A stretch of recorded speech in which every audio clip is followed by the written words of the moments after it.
মুরব্বি মুরব্বি।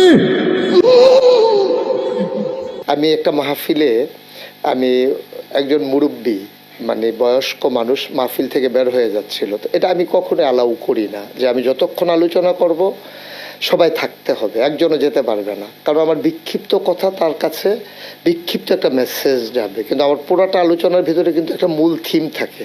তো সে যদি অর্ধেক শুনে চলে যায় তাহলে তো সে আমার মূল থিমটা পেল না। তো ও যখন চলে যাচ্ছিল আমি তখন ডেকে বলছিলাম যে আমার মতো করে আমি যে মুরব্বি মানে যাওয়া যাবে না, এটাই ইশারায় বলছিলাম। তো এটাই ভাবে যে আপনার ছেলেরা এইভাবে নেবে এটা আমি বুঝি নাই। তো এটার ভিতরে ওরা একটা আনন্দ খুঁজে পেয়েছে, এবং সরকারের বদল হওয়ার কারণে এখন যে সমস্ত মানুষগুলো মুরব্বির কাতারে ছিল যারা যখন পালিয়ে যাচ্ছে সেখানে ওই কথাটা চলে যায়, এটা যায় প্রসঙ্গক্রমেই যায়। এবং আমি একটা কথা বলেছিলাম যে